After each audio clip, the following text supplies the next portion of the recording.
A building with no restaurant license fed more people on a Tuesday night than most diners did all week. That was the Lodge Hall kitchen, and the women who ran it never got paid a cent. Fried whiting on newspaper, smothered cabbage with turkey neck, a jar of watermelon rind pickles nobody under 40 would touch. Prince Hall Masons, Elks, Odd Fellows, Eastern Star. For more than a century, Black Lodge halls were the one place in town where a full meal and a full vote happened under the same roof. Number 14 started arguments at the table that outlasted the meeting itself. Number 9 was baked from pantry scraps by a woman who never wrote the recipe down, and when she stopped coming, so did the pie. The food at number 1 never got eaten in the building at all. When the lodges closed, nobody saved what those kitchens turned out. Hit subscribe because this is where those plates come back.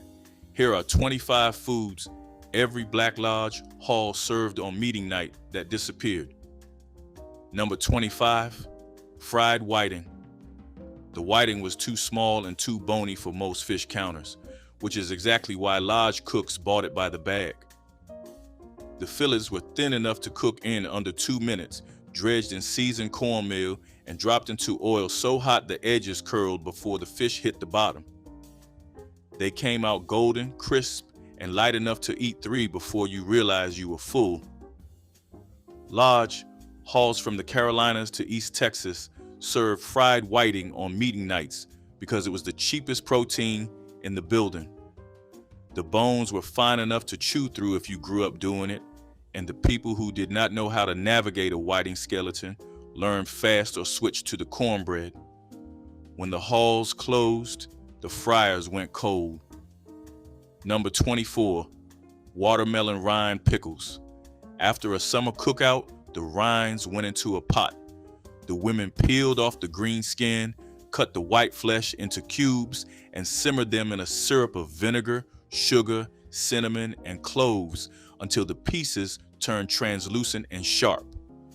A mason jar sat on the side table at lodge meetings from July through September, and the older members spooned them onto their plates next to the meat like a condiment that carried its own season. The younger members walked past the jar every time. When the women who canned them stopped coming, nobody replaced the effort. The empty spot on the table stayed empty. Number 23, peach cobbler. The pan was deep and filled before the meeting started. Sliced peaches, fresh when the season allowed and canned when it did not, layered under a batter of flour, sugar, butter, and milk that rose around the fruit as it baked and formed a crust that cracked along the top in jagged golden lines. Lodge Hall cobbler was never delicate. It was sweet enough to make your teeth ache and dense enough to anchor a plate that already held 2 meats and 3 sides. Nobody cut a small piece. The serving spoon went in deep, and what came out was half crust and half fruit, swimming in a sauce that tasted like August in a kitchen with no air conditioning. When box cake mixes replaced the from-scratch effort, the deep pan stopped showing up. Number 22, pickled pig feet. The jar at the end of the table divided the room clean in half. You either reached for a pig foot without thinking, or you pretended you did not see it. The feet came from a butcher who still sold the parts the grocery stores had started refusing, simmered in vinegar and salt and bay leaves and hot pepper flakes until the cartilage went soft enough to pull apart with your teeth.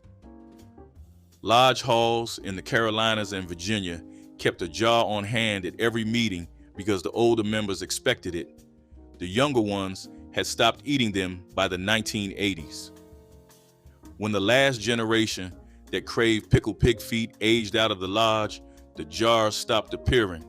Nobody voted on it. The table just got shorter. Number 21, smothered cabbage with smoked turkey neck. A head of cabbage cost almost nothing, and a smoked turkey neck was barely more. The cabbage was cut into thick wedges, layered in a pot over the turkey neck with onion, garlic, salt, pepper, and a splash of vinegar.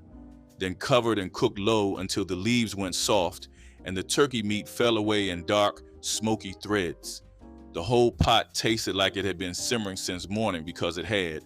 Large halls served it as a side, but it filled plates like a main course. When smoked turkey parts became harder to find at neighborhood butchers, the dish lost its backbone. Number 20, red beans and rice. In Louisiana lodge halls, Monday night had one answer, and it simmered all day. A pot of red kidney beans cooked with smoked sausage, onion, celery, bell pepper, garlic, and enough cayenne to clear your sinuses. It cooked low and slow while somebody else handled the rice in a separate pot. The beans broke down into a thick, creamy gravy that clung to the rice. One pot fed 30 people for a few dollars in dried beans and a length of andouille. Nobody needed a recipe because every woman in the room had her own, and none of them agreed, and the argument over whose was better lasted longer than the treasurer's report. Number 19, chicken and dumplings. This was the dish that said the lodge had money in the treasury. A whole chicken went into a pot of water with celery, onion, salt, and pepper, and simmered until the meat separated from the bone without being touched. The chicken was pulled out, the bones discarded, the meat torn into rough pieces by hand, and the broth strained until it ran clear. Then the dumplings. Flour, salt, a little shortening, and enough of the hot broth to form a dough that could be rolled out on a floured board and cut into strips or pinched into rough balls, depending on which woman was in charge that night. The strips went into the simmering broth one at a time and puffed into thick, chewy pillows that soaked up the chicken flavor from the inside out. Chicken and dumplings was not a fast dish. The broth alone took most of the afternoon, and the dumplings had to go in at the right moment or they turned gummy. The women who made it could judge the timing by the way the surface of the broth moved, a skill that did not translate into written instructions. Lodge halls in Tennessee, Kentucky, and the Upper South served it on meeting nights when the weather turned cold. The broth was the test. A thin broth meant a cook who rushed. A broth thick enough to coat the back of a wooden spoon meant someone had let that chicken give up everything it had, and that took patience the next generation did not always inherit. Here is something worth saying out loud. The Black Lodge Hall was not a social club, it was a government. From Reconstruction forward, when black men were locked out of city councils, county boards, and courtrooms, the lodge was where decisions got made. Who got a burial fund? Whose family needed groceries after a fire? Which young man deserved help with trade school tuition? The Elks, the Masons, the Odd Fellows, the Knights of Pythias. These were not casual fraternities. They ran insurance programs, funded schools, and organized voter registration drives decades before the movement had a name. And every single one of them fed their members on meeting night. The meal was the frame. You did not just show up, vote, and leave. You sat down, you ate, and then you handled business with a full stomach and a sense that this room belonged to you.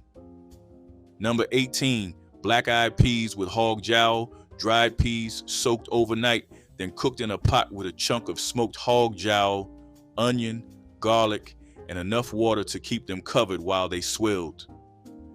The jowl melted into the cooking liquid and gave it a richness that the peas absorbed as they softened. The finished pot ladled onto a plate in a mound that held its shape. Lodge halls served black-eyed peas on New Year's meetings, and on any night, someone had picked up a jowl at the butcher. Eating them on the first day of the year meant good fortune, and refusing them at a lodge table was the kind of small act that older members noticed and remembered. When canned peas replaced the overnight soak and the smoked jowl disappeared from most counters, the dish thinned out in both flavor and meaning. Number 17, cornbread dressing. The cornbread was baked a day early and left to go stale on purpose. Then it was crumbled by hand into a bowl with diced celery, onion, sage, salt, pepper, and enough chicken broth to make the mixture wet but not soupy. It went into a greased pan and baked until the top browned and the edges pulled away from the sides. Lodge Hall dressing was not stuffing. It never went inside a bird. It stood on its own, dense enough to hold gravy without falling apart. The dressing came out of the oven in the same pan it was baked in and was served with a metal spatula that cut it into squares.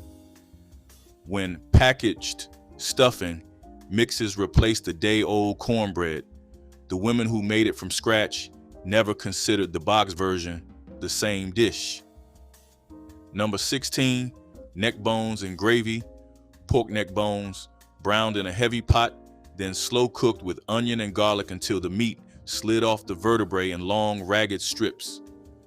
The broth thickened into a dark gravy that tasted like it had been cooking since before you were born. You ate neck bones with your hands, pulling the meat from between the joints, and the gravy went over rice. In lodge halls from Mississippi to the Carolinas, neck bones were the poor man's roast. They cost pennies a pound because the bones took up most of the weight, and the butcher was happy to move them. The skill was in the seasoning and the patience. Rush a neck bone and you got gristle.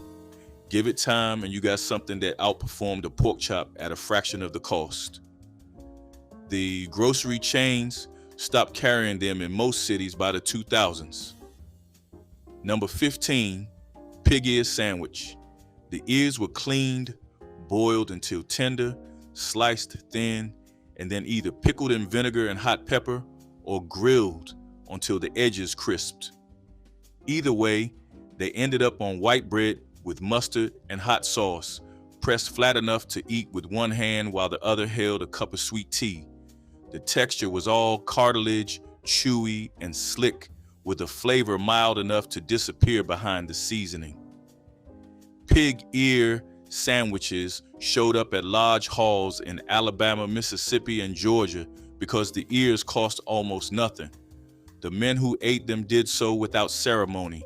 The men who refused them did so without explanation. When the butchers who sold ears and feet and snouts retired or closed, the parts disappeared from the case and the sandwiches disappeared from the table. The lodges did not die all at once. They faded. Membership peaked in the 1960s and 1970s when every black neighborhood of any size had at least one hall with a lit sign out front and a calendar pinned to the wall.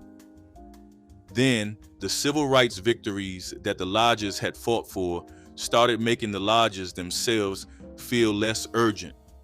Integration opened the doors that had been locked for generations. Younger black professionals joined mainstream organizations. The fraternal obligation that had held the old men together started sounding like a relic to their sons. By the 1990s, halls that once held 60 members were down to 12.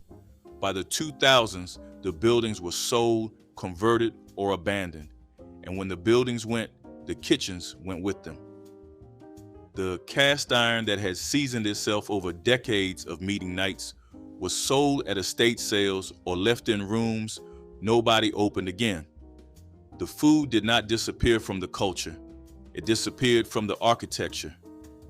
Number 14, fried okra. This is the one that started arguments at the table, not about the taste, about the preparation.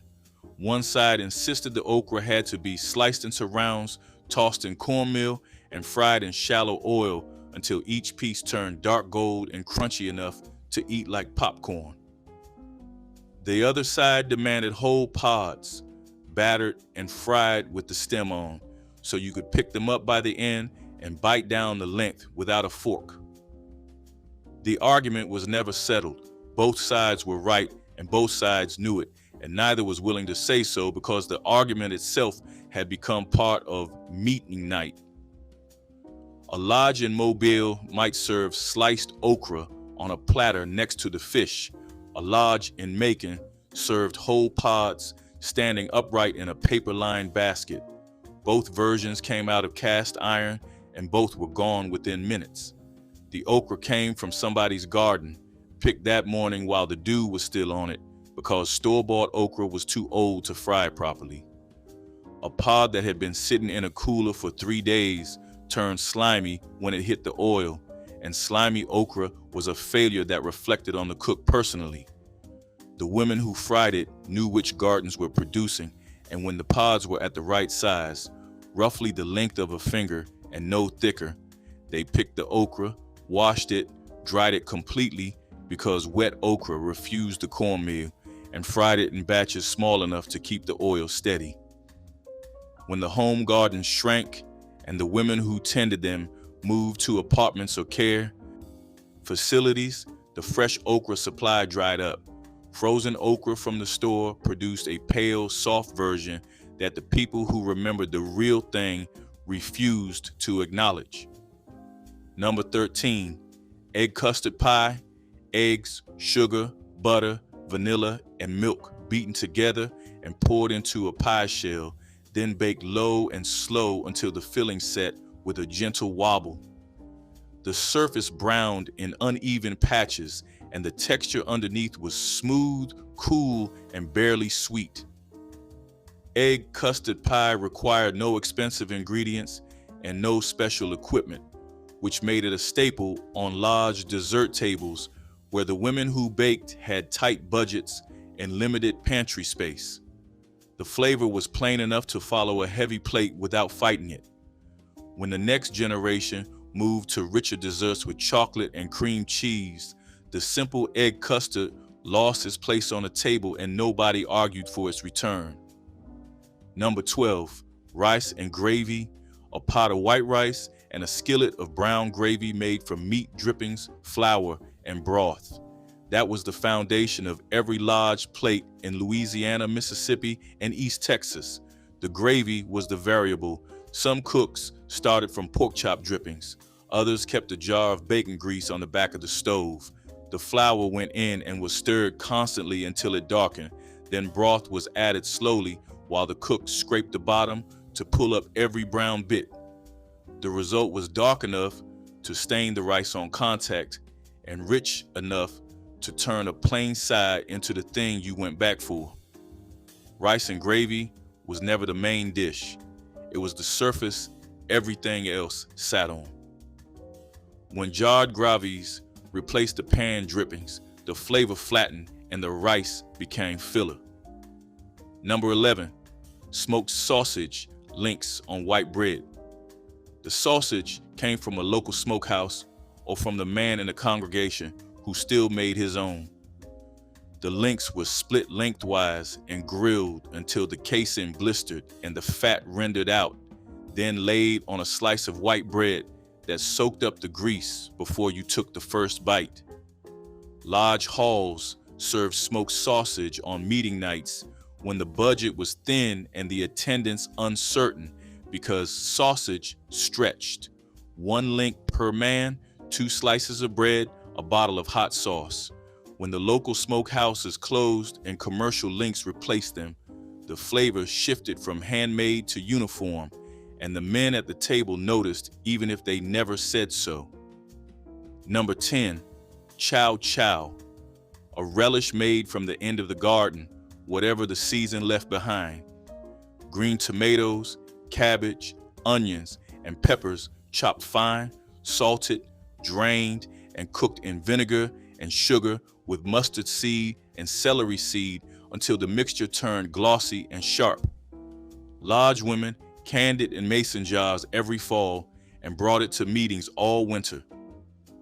A spoonful sat on the plate next to the beans and cut through the richness with a vinegar bite that woke up every other flavor.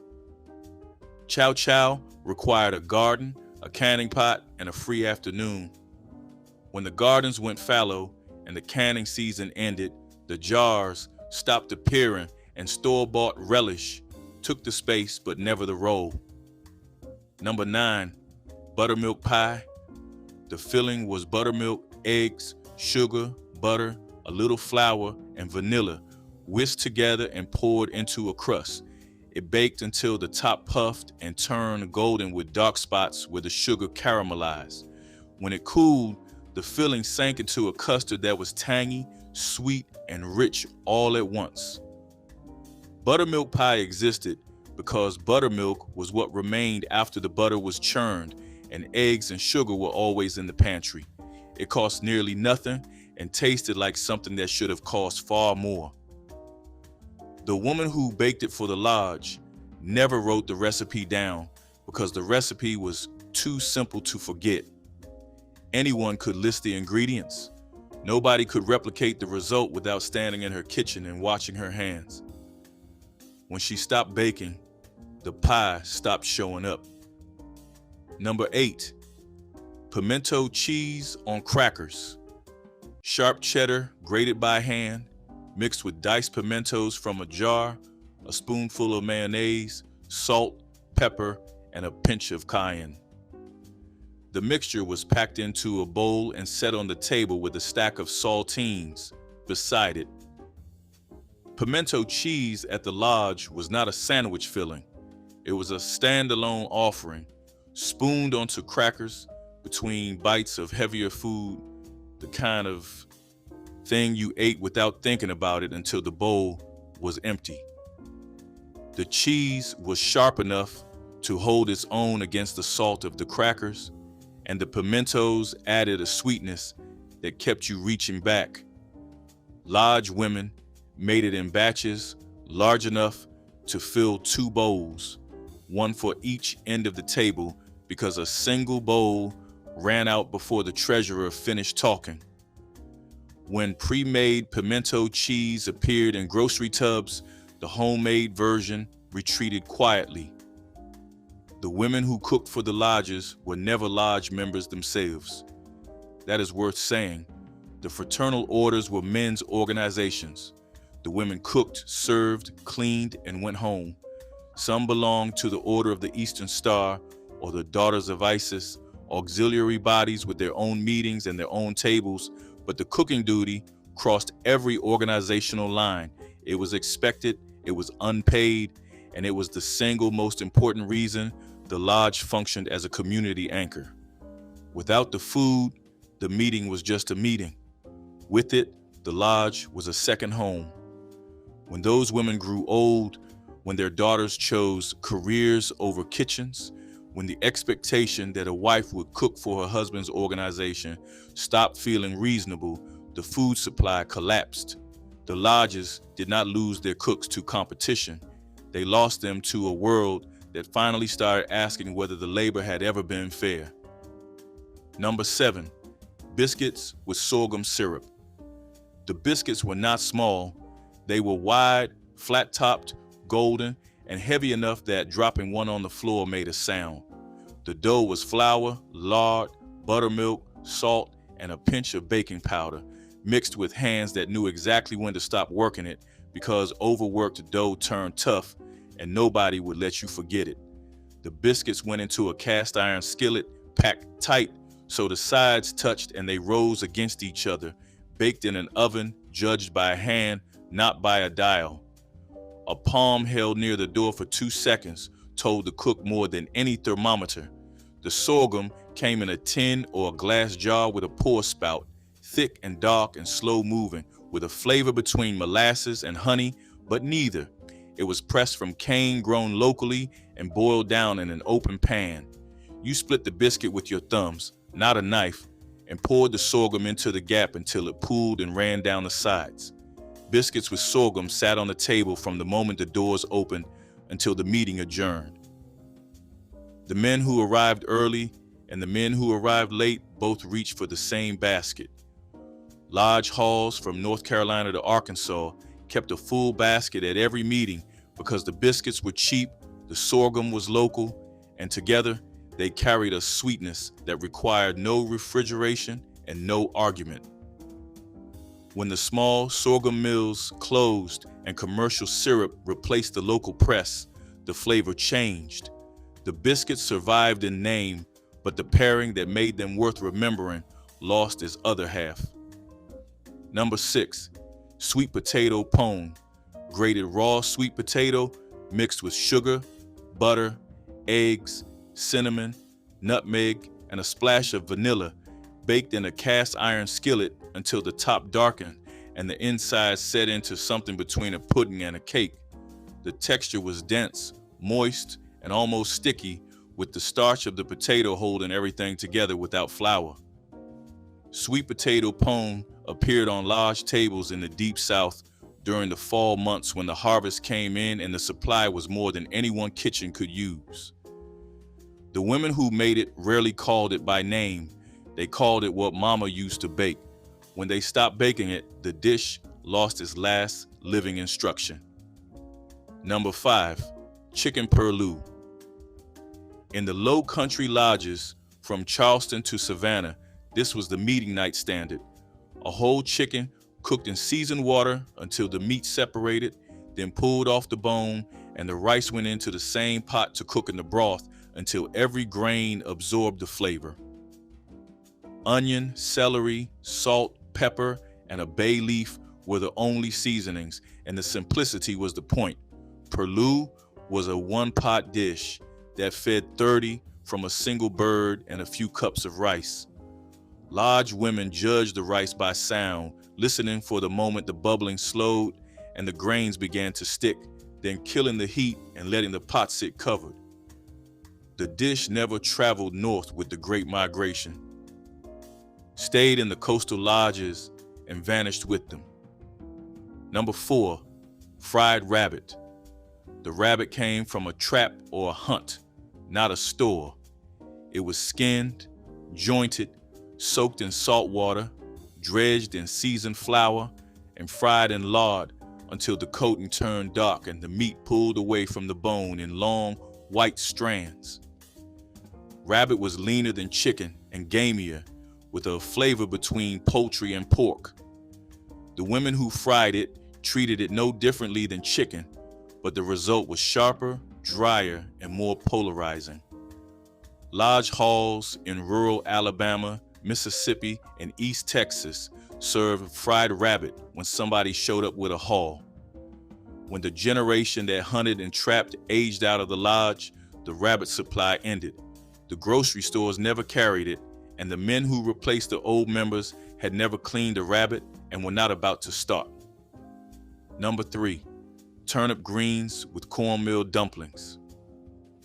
The greens came from the garden, washed in 3 changes of water to get the grit out, then cooked in a pot with smoked meat, onion, salt, and vinegar. When the greens had cooked down to dark, silky ribbons, the dumplings went in. Cornmeal mixed with a little flour, salt, and enough potlikker to form a stiff dough, shaped into small balls and dropped into the simmering greens, where they puffed and absorbed the smoky, bitter broth from the inside. The dumplings turned the greens from a side dish into a meal. The bitter edge of the turnip and the dense chew of the cornmeal created a combination nobody who grew up eating it ever forgot.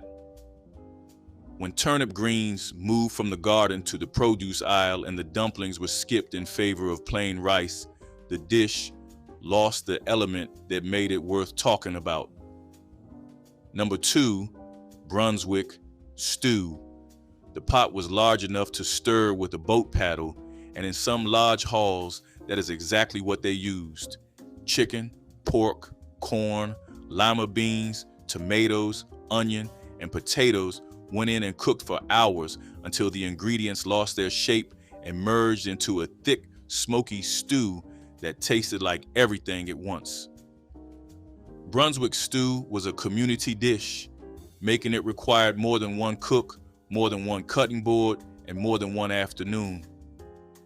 Lodge halls in Virginia, Georgia, and the Carolinas served it at outdoor meetings and fundraisers where the pot sat over an open fire and the stirring was assigned in shifts.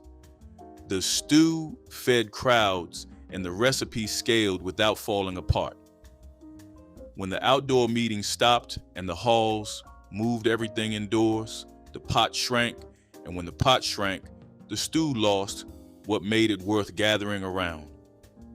Number 1, the blessing plate. When the meeting ended and the food was served and the Lodge brothers had eaten their fill, someone in the kitchen wrapped a plate, foil over the top, tight at the edges, a full meal sealed and handed to a member heading home, to a wife who was sick, a mother who could not walk, a neighbor who had not been seen at church in 2 weeks. The blessing plate was not on the menu. It was not announced. It was a symbol from whatever sat on the table, portioned by a woman who knew exactly who needed feeding and how much they could eat. The plate left the building warm and arrived at a front door, carried by someone who said, "Nothing more than the Lodge sent this." No one tracked how many blessing plates left a meeting night. The practice survived as long as the women in the kitchen knew the names and the needs of the people outside the building. When the lodges closed, the blessing plate had no institution to carry it. The food banks that came after were efficient. They were not personal.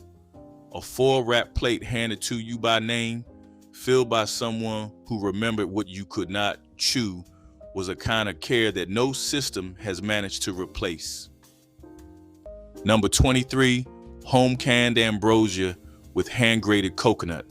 This was not the Cool Whip and Mandarin orange version that came later. The ambrosia of 1962 began in summer when a black household in Birmingham would put up oranges and pineapple from a roadside stand, sealing them in glass jars in the cellar. On Christmas Day, your mother opened a jar, drained the syrup into a saucepan to thicken, and grated a fresh coconut by hand on the side of a tin grater. The shavings curled into the bowl like white ribbons. A spoonful tasted like July sunshine in the middle of December. That was the whole point. By 1976, the canning equipment was pushed to the back of the pantry. Frozen fruit cocktail had taken its place. The coconut came pre-shredded in a bag, and nobody noticed how easy and how flat the bowl had become. The flavor of summer was gone. Stewed field peas with cornbread was a Southern staple that seemed to appear on tables no matter how hard times got. Field peas were inexpensive, easy to grow, and dried well enough to last through seasons, making them a dependable ingredient when other food was scarce. My grandmother simmered them slowly with onion, maybe a scrap of pork if any was left, until the peas broke down into a thick, savory stew. Cornbread was baked alongside, crumbly and warm, and served as the perfect companion, soaking up every bit of broth. Together they made a full meal, packed with enough substance to keep workers fed after long days in the fields or factories. Field peas were humble compared to black-eyed peas or butter beans, but they carried a taste of the land, earthy and comforting. For families with little money to spare, this pairing was dependable, stretching across generations as a dish of both necessity and pride. Stewed field peas with cornbread filled stomachs, warmed hearts, and reminded everyone that simple food could still be good food. Number 22, sweet potato pone baked in a cast iron skillet. Pone is what came before the pie. The grandmother of a Greenville, Mississippi household would grate raw sweet potatoes into a bowl with molasses, butter, an egg, a fistful of brown sugar, and grated nutmeg. The whole thing went into a hot iron skillet and baked until the edges turned dark and chewy, and the middle stayed soft like a soft pudding with a candy crust. You ate it warm with a glass of cold milk on Christmas afternoon, sitting on the porch in your church clothes. The day was quiet, the dish was loud. By 1979, the pone had been replaced by a smoother pie and a store-bought crust. Easier, prettier, not the same. The pone was rough, alive, and tasted like the dirt the potato came from. Pumpkin stew with onions was the kind of dish that proved homegrown vegetables could anchor a meal. Pumpkins were easy to plant, easy to store, and yielded enough flesh to keep a family fed for weeks. My grandmother peeled chunks of pumpkin, cooked them down with onions, and let the pot simmer until it turned thick, and savory. The sweetness of the pumpkin mixed with the sharpness of onion, creating a balance that felt hearty and satisfying. Sometimes she added a little pepper or a leftover bone for extra flavor, but even plain, the stew was filling. Served with bread or cornbread, it was enough to feed a household without meat or costly ingredients. In the 1960s, pumpkins were not just for pies or holidays, they were staples, pulled from backyard gardens and turned into supper. The stew carried warmth, thrift, and creativity in every spoonful. Pumpkin stew with onions showed that survival did not mean going without taste, only learning to love what the land gave freely. Number 20, mincemeat pie made with venison and apple. Most people now believe mincemeat is British and contains no meat. The Black Southern version proves both ideas wrong. A cook in rural Alabama would simmer ground venison or beef neck with chopped apple, raisins, sweet, brown sugar, cinnamon, allspice, and a splash of cider until the whole thing became dark and thick like the inside of a fruitcake. It went into a deep dish, pie crust, and baked until the kitchen smelled like a tavern in October. You ate it warm with a hard sauce of butter, sugar, and bourbon. The slice was rich enough that one was enough. By 1974, supermarket mincemeat in a jar had replaced the homemade version, and the meat was gone. Today, most people have never tasted the real thing. The pie was strange and absolutely the food of a celebration. Chicken wing stew was one of those meals that would surprise modern ears, since wings were once the cheapest part of the bird. My grandmother bought them in bulk when she could, piling them into pots with onions, celery, and carrots. Slowly simmered, the wings gave up their fat and flavor, turning thin broth into rich gravy. She thickened it with flour or cornstarch, serving it hot over rice or bread to stretch it even further. It was messy eating, but no one complained because the taste was so comforting. Wings may be prized today, but in the 1960s they were scraps, turned into nourishment by clever hands. She said every part of the bird had value if you treated it with respect. Chicken wing stew carried the spirit of thrift, transforming what others dismissed into something that filled the house with warmth. It was proof that good cooking did not depend on wealth, only patience and care. Number 21, chitterlings simmered overnight with red pepper. This was the Christmas Eve dish in working-class Black households from Detroit to New Orleans. The intestines came in a 5-gallon bucket from the butcher, and the grandmothers of the family spent a full afternoon cleaning them under cold running water in the backyard. The pot simmered all night with onion, garlic, vinegar, and crushed red pepper, and the smell sat in the curtains for a week. You ate them on Christmas Day with hot sauce and a slice of white bread. The flavor was hard, earthy, and absolutely a holiday food. Booker T. Washington wrote about this very tradition at Christmas more than a century ago. By the late 1970s, the cleaning ritual was vanishing. Younger cousins refused the chore. Grocery chains stopped stocking the hog tubs. Within one generation, the dish moved from a centerpiece to a memory. Fried bream with hush puppies was a meal born from rivers, ponds, and hands that knew how to fish. Bream, small and plentiful, cost little more than the time spent catching them. My grandmother cleaned the fish, rolled them in cornmeal, and fried them crisp in hot oil until the skin crackled golden brown. Hush puppies bubbled alongside, little cornmeal fritters that were cheap to mix and cooked quickly. Together, they made a dinner that felt rich without draining a wallet. Families gathered around plates piled high, dipping hush puppies into hot sauce or eating them plain while the fish cooled. The taste was pure Southern tradition, simple, salty, and tied to the land and water. In the 1960s, when grocery stores were expensive, fishing poles and cast nets provided meals for families who had little to spare. Fried bream with hush puppies was more than food. It was a reminder of resourcefulness and community, where the catch of the day fed everyone at the table.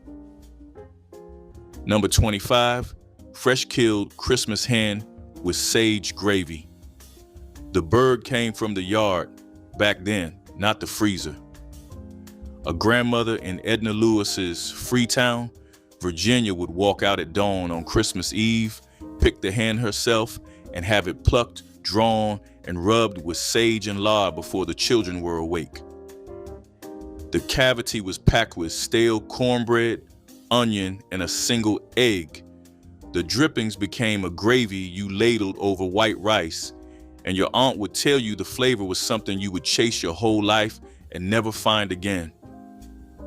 Picture a kitchen with the wood stove going since 5 in the morning. Imagine the smell. By 1978, the Yardbirds were gone. The supermarket sold a butterball in plastic, and the sage gravy lost its center. The hen was not just dinner, it was the year saying thank you. Sweet corn and onion skillet was the kind of dish that came together quickly, made from what the garden and pantry had to offer. Fresh ears of corn, or sometimes canned when the season had passed, were sliced from the cob and tossed into a hot pan with sliced onions. Lard or bacon fat did the work of bringing flavor, sizzling until the onions browned and the corn caramelized. The smell was sweet and smoky, filling the house with a promise of comfort even before the first bite. It was cheap, it was fast, and it was nourishing, the kind of supper that stretched across countless families trying to make ends meet. My grandmother served it with bread or cornbread, letting the skillet's juices soak into every bite. The simplicity was its strength, just vegetables and fat, transformed into something more than the sum of its parts. Sweet corn and onion skillet reminded everyone that even with little, you could still eat well. Number 19, persimmon pudding with ribbon cane syrup. This was the dessert that took 2 days. From the Christmas table, we now move into the small dishes the grandmothers of the house made by hand, the kind every child crowded the kitchen for. A woman in Marengo County, Alabama, would gather wild persimmons after the first frost, push them through a sieve to remove the seeds, and let the orange pulp sit overnight. The next morning, she stirred it with cornmeal, eggs, ribbon cane syrup poured from a tin can with a wooden plug, and a generous spoon of butter. The pudding baked low and slow until the top set into a dark, almost burnt sugar crust. You ate it warm with a spoon of fresh cream. The flavor was tart, sweet, and grown up in a way that no box pudding has ever been. Imagine the smell of a frost-ripened persimmon, almost like apricot but heavier. Year after year, that smell meant Christmas was here. By 1976, ribbon cane syrup was disappearing from country store shelves. The small Louisiana mills that pressed it had been bought out by the corn syrup industry. Persimmon trees were being cut down for housing. The pudding required 2 days no working mother had to spare. Within a decade, a dessert that had marked Christmas in Black households for a century was reduced to a story you told at the table. The grandmother used to make it without a recipe, by feel. Rice and molasses supper was one of the simplest meals, but also one of the most remembered. A pot of rice was inexpensive, filling, and always on hand, but paired with a drizzle of molasses, it turned into something sweet and sustaining. Sugar was too costly for everyday use, but molasses was affordable and sold in larger tins that seemed to last forever. Families poured it over steaming bowls of rice, letting the dark syrup seep into the grains until they gleamed. The taste was rich, almost smoky, with just enough sweetness to make children smile. It was often eaten at the end of the day when no meat could be spared, and it carried people through the night with enough strength to face the next morning. My grandmother told me rice and molasses was a treat disguised as necessity, proof that resourcefulness could soften the edge of scarcity. In the 1960s, when Black families were stretching every dollar, rice and molasses kept hunger at bay while still offering a touch of comfort. Simple, cheap, and unforgettable, it was a meal born of need but remembered with love. Number 24, pig's feet salad with pickled onion. This was the cold dish that sat on the buffet between Thanksgiving and New Year in a heavy crockery bowl passed down from your grandmother. The feet were boiled until the meat slid off the bone, then chopped fine with celery, sweet pickle, and red onions soaked in vinegar. A spoon of mustard, a pinch of black pepper. You ate it on a saltine, and the cold gel of the broth held the whole thing together like memory. The flavor was the cold side of the holiday. By the early 1980s, pig's feet had been pulled from most northern grocery cases. Nobody under 30 knew how to clean them anymore. The salad disappeared one cousin at a time. The dish was quiet pride. Giblet gravy over rice was one of those dinners that showed how nothing went to waste in the kitchen. Chicken was expensive, but the innards, the gizzard, liver, and heart, were cheap or sometimes even given away by butchers. My grandmother chopped them small, simmered them in broth, and thickened the pot into a rich gravy that smelled like Sunday supper. Poured over rice, it became hearty enough to stretch across the whole family. The rice soaked up the flavor, turning a small handful of giblets into a meal that fed 6 mouths without complaint. Some children turned up their noses at first, but hunger taught quick appreciation, and the taste of the gravy was strong, savory, and full of life. She said giblet gravy was proof that dignity came not from the cut of meat, but from the hands that prepared it. In the 1960s, this dish carried people through lean nights, filling bowls with warmth when little else could be afforded. Giblet gravy over rice was frugality turned into something satisfying. 25 plates from a kitchen that most cities forgot to photograph before they closed the building or turned it into something else. The large hall fed its own on meeting night, and the women behind that kitchen fed the men who ran the lodge and the neighbors who never walked through the door. Pick one from this list. Make it this week, not the store version, the real one from scratch, in a pot heavy enough to matter. And if your family kept the blessing plate tradition alive, drop that story below, because someone watching right now needs to hear it. The rooms are gone. The hands that filled those plates are what we lost.